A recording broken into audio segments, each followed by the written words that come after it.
ચાલો ફરી આજે આવ્યા છે ડાકોર રણછોડરાયજીના દર્શન કરવા માટે. આ છે દ્વારકાધીશનું મંદિર, રણછોડરાયનું મંદિર, વિશ્વવિખ્યાત રણછોડરાય. અંદર તો દર્શન માટે તમારે જાતે આવવું પડશે અથવા તો પછી વેબસાઇટ પર જવું પડશે, કારણ કે ફોટો એલાઉડ નથી. તો બસ આજે બહારથી ધજાજીના દર્શન કરીએ. આ બધું એનું પ્રાંગણ છે.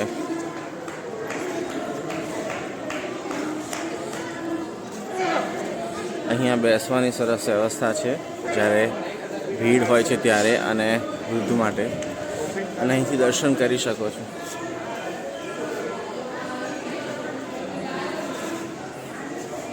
આ દીપમાળ છે.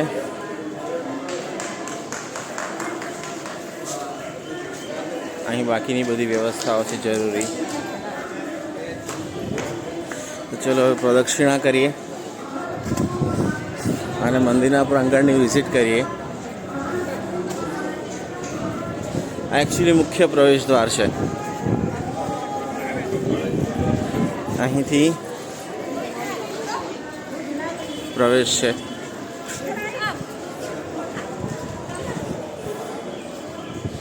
અહીં દાન ભેટ સ્વીકારવામાં આવે છે અને બહારથી પ્રસાદ લેવાનો.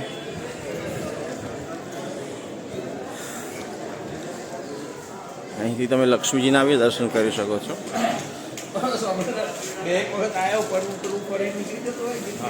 આ પ્રસાદનું વેન્ડિંગ મશીન છે. રેરલી યુઝ કરે છે ભક્તો, કારણ કે અહીંયા પ્રસાદ ઇઝીલી અવેલેબલ જ હોય છે. પણ ક્યારે ભીડ હોય તો બહુ કામનું બને છે.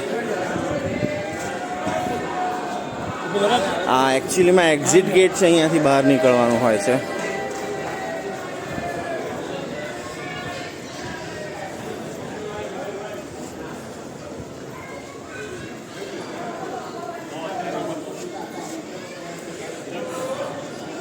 આ સુવર્ણ તુલા સ્તંભ છે. તેને દાન દક્ષિણા કરવી હોય, તુલા કરાવી હોય બાળકના જન્મ કે એના વખત પછી.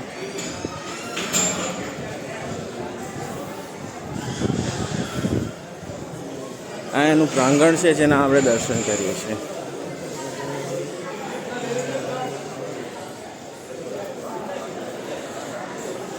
પોઝ કરી શકો છો ખાસ તહેવાર જોવા હોય ડાકોર પ્રમાણે. તો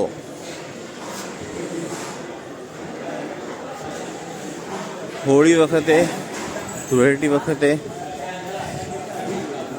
અહીંયા એવો ઉત્સવનો માહોલ હોય છે કે શબ્દોમાં વર્ણવવો બી મુશ્કેલ છે.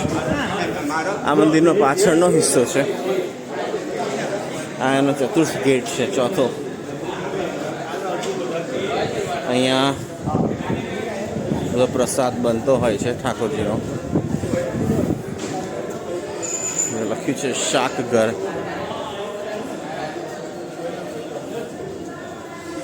અત્યારે તો બધું ખાલી છે, બાકી અહીં ઘણા બધા લોકો હોય છે.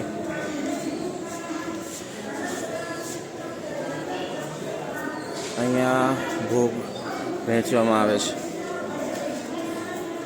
અહીંયા બહાર આ વાંકડા અત્યારે તો ઊભા છે, પણ જ્યારે દિવસ તો આગળ વધશે તો અહીંયા બાંકડા પર દૂધ, ઠાકોરજીના બીજા પ્રસાદ બધું અહીંયા મળશે. ઓફકોર્સ પૈસા આપીને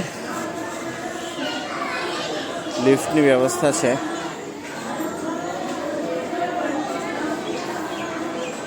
અને આ એક બીજો રસ્તો છે.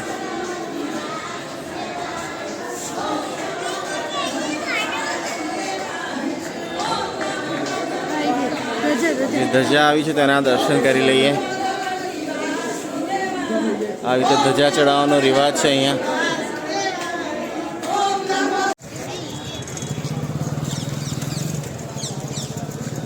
આ ડાકોરનો મેઇન ચોક છે, જ્યાં સામે રણછોડરાયજીનું ટેમ્પલ છે. અહીં સવારે સવારે ફૂલવાળા મળશે.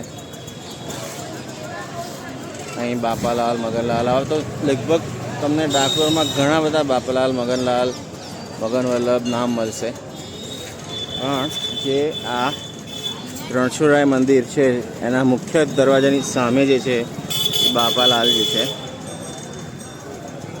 એ બહુ પ્રખ્યાત છે. આ સિદ્ધિવિનાયક દેવનું મંદિર છે ને આ પાર્કિંગ છે. અહીં શ્રી સેવા રિક્ષા બી અવેલેબલ છે.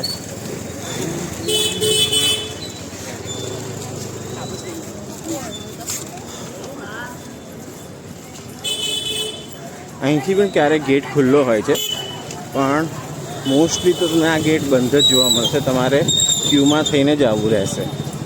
ખાસ કરીને પૂનમ વખતે તો એટલી ભીડ હશે કે ના પૂછો નહીં વાત. પણ પૂનમના દર્શનનો મહિમા જ કંઈક અલગ છે. બધા ટાઈપના ફ્રૂટ્સ ખાવા હોય તો કેમ છો બા? તો આ કયા ટાઈપના પોંક છે આ? અને એક ડીશના કેટલા કહો? ડાકોર આવો ને તો જો આ મુખ્ય મંદિરનો દરવાજો છે. અહીંથી સિદ્ધિવિનાયક દેવનું મંદિર છે.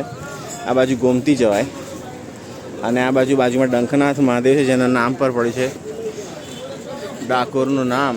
અને આ છે બાપાલાલ ગોટાવાળા. અને એમની બાજુમાં છે આ બા. પોંક ખાવો હોય અહીંયા ડાકોરમાં તો અહીં જ આવવાનું. શારદાબા નામ છે એમનું, શોધીને આવજો, કારણ કે આવો પોંક ડાકોરમાં કોઈ નહીં બનાવે. કેટલા એક ડીશના? કેટલા? 30 રૂપિયા ને? 30 રૂપિયા ને એક ડીશના? એક ડીશના કેટલા? હા સારું વાંધો નહીં. તો છે આ ચોક્કસ અહીંયા આવજો. ડાકોર દ્વારકાધીશ અને સામે ડંકનાથ મહાદેવનું મંદિર છે, જેના નામ પર જ ડાકોર નામ પડ્યું છે. આ સામે મુખ્ય પ્રવેશ દ્વાર છે. ત્યાંથી અહીં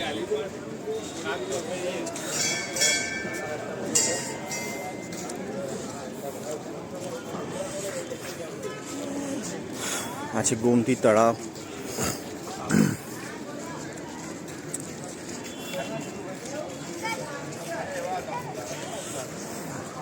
એક સમય અહીંયા ખરીદનારા વેચનારાઓની ભીડ લાગી રહેતી હતી, નાના ફેરિયાઓની બધાની. હવે હટાવી દેવામાં આવી છે.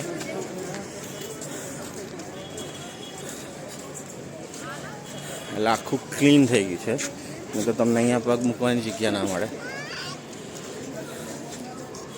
હવે છત્રી તમને ઠેર ઠેર જોવા મળશે. જો કે તે જે છે ત્યાં એક બહુ જ મહત્વનું સ્થળ છે જ્યાં દર્શન કરવા જોઈએ.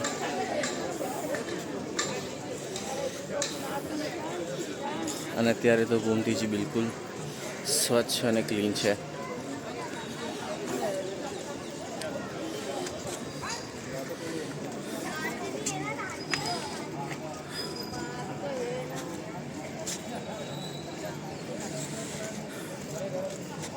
વર્ચ્યુઅલ દર્શન છે એકચ્યુઅલી અત્યારે તો ડાકોરના.